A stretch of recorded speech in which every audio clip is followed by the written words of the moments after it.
शिल्पास किचनमध्ये तुमचं मनापासून खूप खूप स्वागत आहे। तुम्हाला व्हिडिओमध्ये दिसत असेल हे बॅटर आहे पोहा आणि अजून रवा आणि भिजवलेली थोडीशी मुगाची डाळ होती। हे असं सगळं 3 बॅटर करून ठेवलेले आहे।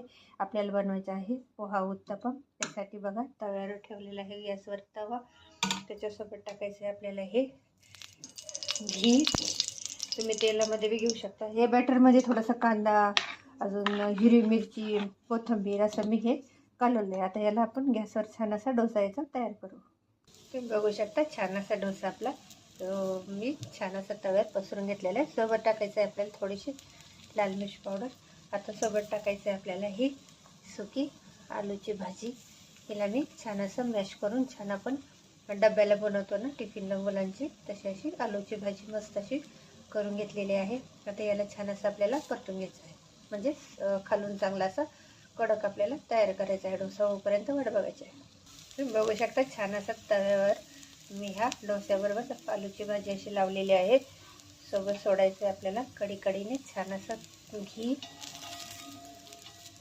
बघू शकता त्याला असं छान दोन्ही बाजूने खमंग असं छान असं लाल होईपर्यंत आपल्याला हा डोसा परतायचा आहे। तुम्ही बघू शकता छान असा आपला डोसा दोन्ही बाजूनी खरपूस असा झालेला आहे। आता आपण याचे करू प्लेटिंग। तुम्ही बघू शकता आपला हा डोसा आहे। सोबत ठेवलेला आहे दही। तर तुम्हाला माझा हा रवा डोसा कसा वाटला नक्की मला कमेंट करून सांगा। शेअर करा, सबस्क्राईब करा, शिल्पास किचन लाईक